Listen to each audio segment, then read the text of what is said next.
Alright, y'all, I'm up and dressed, getting ready to start this day, but I couldn't get out of here without calling y'all about Mary Jane. Nessa, girl, did you get in the last night episode of Being Mary Jane? I missed it last night because my circadian rhythm is all jacked up. I don't know what's going on with my sleep pattern. I woke up this morning at 1 a.m. and been up ever since. But let's just get into it. Is it me? Or all season I had been worried what was going on with Suge Avery and Richard Roundtree and the brother from Law and Order and the rest of the family. Did they lose their house and they roll on the show? I was glad to see that this episode was about the family on some relatable ass shit and not Mary Jane fucking some random stranger that she met down to the bar in New York. And she don't even be down to the bar where the rich cars be. She be down to the bar where the broke niggas be telling jokes for coins. Hell nah, Mary Jane. My coochie remains in the Gucci name, okay? We only go down to the bar where the rich cars be. You need to take my class, How to Be a Rich White Woman. I'm going to circle back around and give y'all the dates on that. But y'all, that shit that went down with Niecy, ain't that some everyday round-the-way girl shit? Each and every one of us got a girlfriend that done some dumb shit like that. And you know, it's funny because both in the heterosexual community and in the gay community, people tend to take advantage of fat people sometimes. And I have fat people in my own life that pay for dick. Or who feel like they have to go above and beyond for people to love them and hold their attention, so on and so forth. And I hate it for these people, but I don't really ever say anything to them because it's their journey to go through. But on the flip side of things, I got some friends that are big and beautiful, and they go to the club, down to the bar, and they get all the hollers. So I guess it just depends on your family upbringing, your environment, and if you allow the jokes and the ridicule as a young kid to get to you, affect your self-esteem, or if you had a village that built you up and told you to tell them haters to kiss your motherfucking ass. Okay. Niecy ain't had nobody to teach her how to tell the haters to kiss her ass. So that's why she fall. And first of all, Dante ain't even all that cute and he can't act. Quiet as it's kept. You know, I got a thing too for black women getting played on these shows by these men of other colors. Like, at least he could have been an El DeBarge, old I'll be sure looking motherfucker. But y'all don't got this old hook, Filipino ass boy up here with his badass acting. No God, honey. Send his ass over to a Tyler Perry play or something, because that's what his acting is cut out for. This is real grown people, seasoned actors over here, okay? Gabrielle, the man from Law and Order, Suge Avery, Richard Run. These is real seasoned people, okay? They act good like this, not like this, okay? Send his ass over to Tyler Perry. But y'all, ain't that how that shit go? Back then, didn't want me. Now I'm hot. They all on me. And quiet as it's kept, she ain't even come across a whole lot of money. She came nigga rich. You know what I'm saying? And you know what? We can't even get mad because she did what all of us to do. The first thing black people do when they get them some money is go buy some clothes. You know what I'm saying? The next thing we do is take our friends out somewhere to eat that we normally don't eat with our regular money. Okay? In this instance, she took her friends to the club and got a section and got a bottle. And that's just the shit niggas do.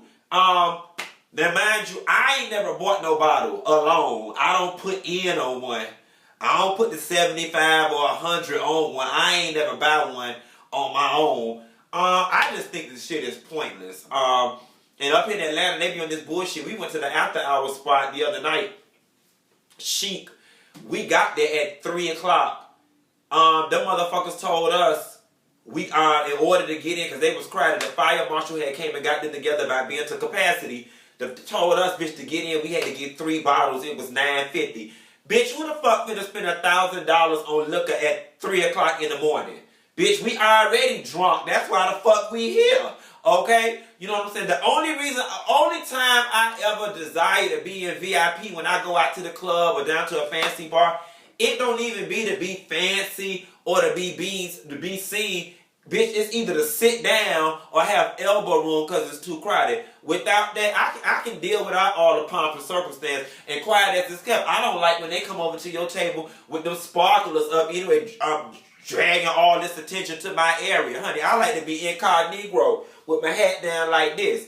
Anyway, I loved the resolution that Niecy and Dante's other baby mama came to. Sort of like the resolution that Tara and Amina came to on Love and Hip Hop New York, and what Yandy, Erica, Samantha need to come to. The nigga playing both of y'all. And at the very end of the day, y'all got kids from them, and see, they worked it out for the kids. Unlike Yandy, Samantha, and Erica. But now the gag is, Niecy offered Miss Girl a ride home. Miss Girl was like, I'm cool with you or whatever, bitch, but I don't want no ride. I'll catch an Uber. Child, she should have been trying to save her little coins to pay a babysitter so she could keep a job. Okay, you gonna need them little $12 trying to be ornery. I'm trying to think what else going on. Mary J, fine ass brother. Ooh, PJ Britt is so goddamn fine. I think I might have to cheat on Aldous Hodge with PJ Britt. And quiet as it's kept, they both look the same. So I guess I'm developing a type. But that boy, know he fine. I love the fact that he was a smart black man. See, Jack and Jane, Billy Bob, and everybody else trained him up right. He said, baby, you blue-eyed, blonde-haired devil, you won't get me. You won't get me with that smooth white pussy trying to get me to get in that taxi cab while you on that liquor. Then I gonna put this big old Mandingo warrior dick on you in you. Then you want to call your mammy and tell her I raped you when I'm done with you. No, God, honey, that's right. Stay the hell away from them white women. Now, you could be around the rich white women like me, but them little young, up-and-coming white women who trying to find their place in the workplace, no, God, honey, because they would do and say anything and step on and run all over anybody to get where they want to be. That's God, he did the right thing. Give me this liquor and get your ass in this cab alone. You know, I'm the kind of bitch, honey, when I get behind them kind of white women, I don't even give a damn if we going to the same damn place. Bitch, I get in the cab behind you. I'm going to tell you a story. My apartment, where I stay, I was taking the garbage out last month. It was about 2 o'clock in the morning. The garbage was stinking. I said, let me take this garbage out. The way our thing works is you got to walk walk through the building, out the parking garage, and it's a separate room, like a tool shed kind of, where the garbage chute is. It's 2 o'clock in the morning. I had a do-rag on, my basketball shorts and t-shirt. I walked in there, honey. Whitefish was in there throwing her garbage. Bitch, I politely closed that door and walked the fuck back out. Despite the fact that I'm gay and I exude every bit of fairy out of my pores and my glands, I was not about to give that woman the satisfaction of going back and telling her boyfriend, some black Negro, you know, scary black man in the alley cornered her in that damn tool shed at 2 o'clock in the morning throwing that garbage. And it's a damn shame being a black man in America, hell, being a black gay man, being a black skinny gay man in America, that you still have to think that way. When I walked in that thing and saw that white lady bent over throwing that garbage out, I was so damn uncomfortable, bitch. I would have left my damn garbage there had I not thought the bitch would have walked her ass down to the rent office and reported me. Because you know white people in communities love running their ass down to the damn office, telling on somebody like this bitch downstairs always filing noise complaints on me when I'm trying to call you, Nessa girl, and tell y'all what's going on. That's why I can't even do the Mary Jane videos when it go off at 11 or 12 o'clock because she too busy calling down to the rent office. Like them people ain't got other things to do better than explore noise complaints. Lord, see, Mary Jane don't have that problem in New York because New York just noisy altogether. Whew, I done fucked around and got mad talking about these white women in this noise complaint. What this show was about again? Niecy and that girl. You know what? Niecy should have just stayed sitting down. She should have just stayed sitting down.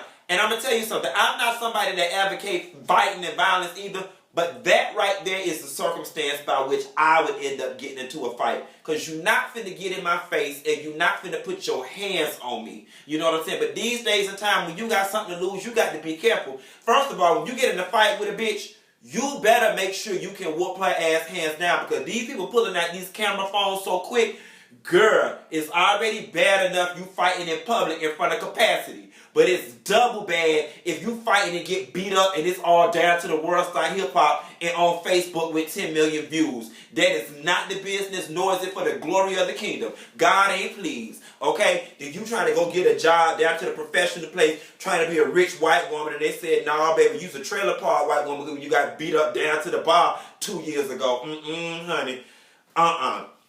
Being Mary Jane. I love the scene as well when Suge Avery went back to Jack and Jane, which is supposed to be a play on Jack and Jill, and she got that woman together. I'm a part of a Greek letter organization, and a lot of these organizations, social organizations, Greek organizations, can be very pretentious.